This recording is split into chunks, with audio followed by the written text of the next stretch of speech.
माँ Durga recording studio Hajipur Vaishali. बोली बोली वीणा वाली मैया की म्यूजिक बाय राजा बाबू।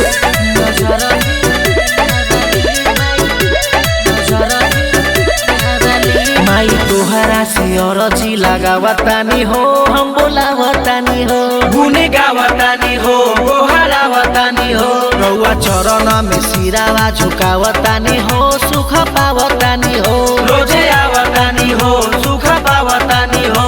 केहू जाला ना दर से खाली, नजर फेर बिना वाली माई हो, नजर फेर बिना वाली, नजर फेर बिना वाली माई हो, नजर फेर बिना वाली,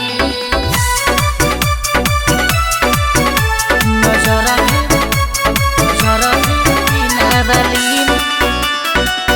बोली बोली वीणा वाली मैया की नजर फेर बिना वाली माई। ए भाई भक्ति के भाव लाग गई, ज्ञान के देवी माई कहालू हो कहालू हो कहालू हो, तू हर घर में पूजालू हो पूजालू हो पूजालू हो, अलबानी तहरा दुआरिया दुआरिया दुआरिया, फेरी दमाई हो नजरिया नजरिया नजरिया। माया विजय यादव के भाव लाग गई, ज्ञान के देवी माई कहालू हो तू हर घर में पूजालू हो, अलबानी तहरा दुआरिया दुआरिया, फेरी दमाई हो नजरिया नजरिया।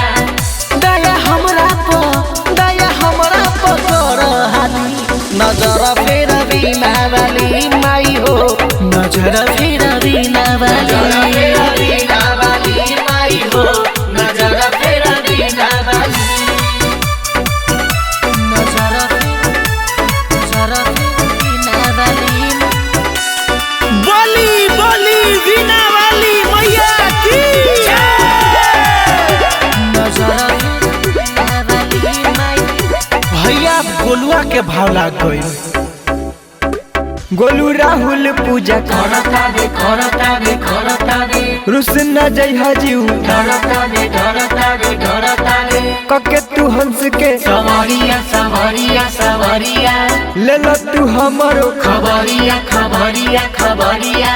माया विजय यादव के भाव लाग गई, प्रीति पुरुषोत्तम पूजा करता दे रुसना जय हजीऊ डरता दे कके तू हंस के सवरिया सवरिया, ले ला तू हमारो खबरिया खबरिया। आवा बोलू हरित कबो भी अभजित वो बजा बेताली, नजर फेर बिना बाली माई हो, नजर फेर बिना बाली, नजर फेर बिना वाली माई हो, नजर फेर बिना वाली। माँ दुर्गा रिकॉर्डिंग स्टूडियो हाजीपुर वैशाली।